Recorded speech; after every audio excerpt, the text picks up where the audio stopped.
May mga hiwaga na hindi kayang ipaliwanag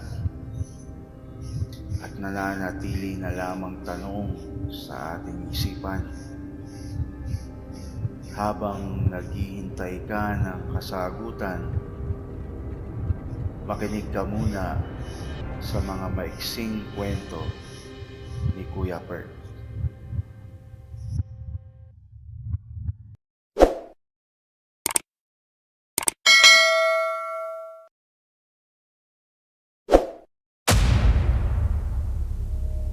Ang gabing walang buwan. Sa isang maliit na baryo sa Siquijor, kilala ang lugar bilang tahanan ng mga kababalaghan at mga mahihiwagang nilalang. Ngunit sa kabila ng mga babala, madalas pa ring may mga naglalakas loob na bumisita roon para lamang patunayan na walang dapat katakutan. Si Danica ay isang vlogger na mahilig sa mga paranormal na paksa. Nagdesisyong pumunta sa Siquijor kasama ang dalawa niyang kaibigan, sina Carlo at Irene. Plano nilang gumala sa isla at kuhanan ng video ang kanilang mga karanasan para sa isang Halloween special sa kanilang channel. Nag-check-in sila sa isang lumang guest house malapit sa kagubatan. Sinabihan sila ng may-ari na huwag lalabas pagsapit ng 10:00 ng gabi, lalo na't walang buwan. Ngunit syempre, binaliwala nila ang babala. Kinagabihan, habang nagse-set up sila ng kanilang mga kamera sa labas, naramdaman nilang tila may kung anong nagmamasid sa kanila mula sa kadiliman.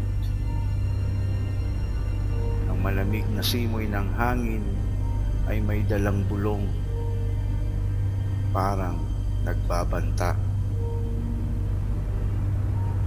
May naririnig ba kayo?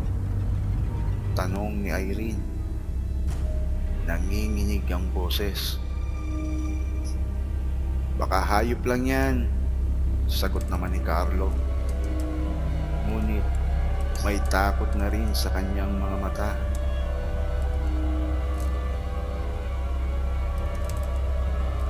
Biglang narinig nila ang isang malakas na kalabog sa bubong.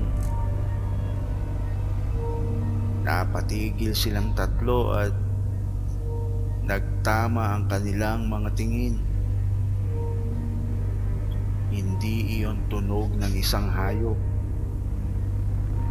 Parang mabigat at malagkit ang yapak na naririnig nila.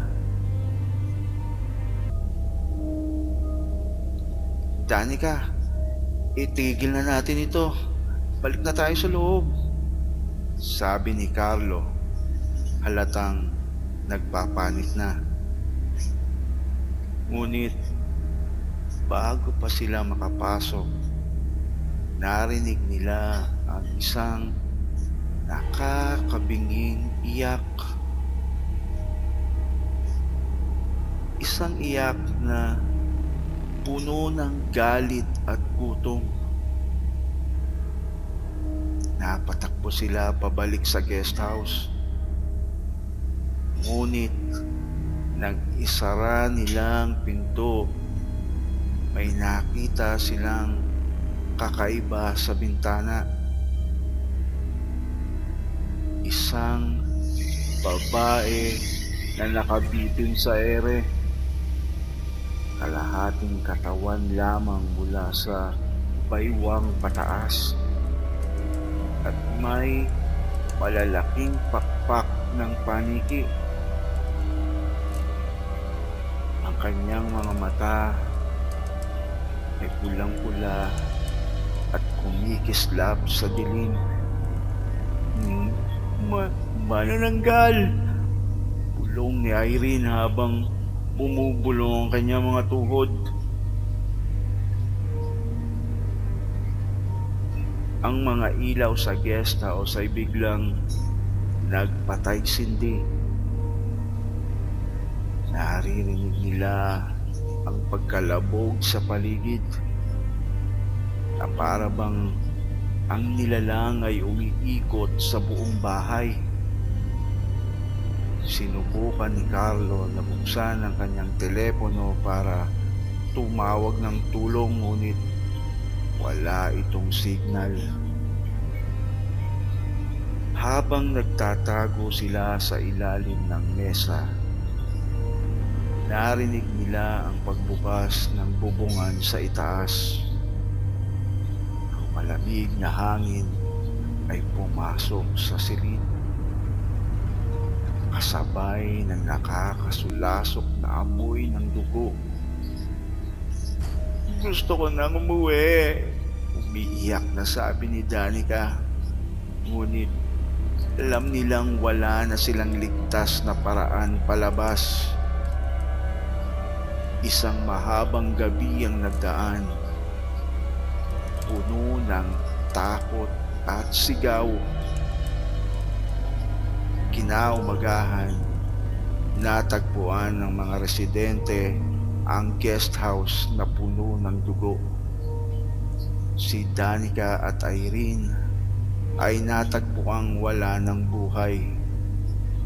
Ang kanilang mga katawan ay tila tuyong-tuyo.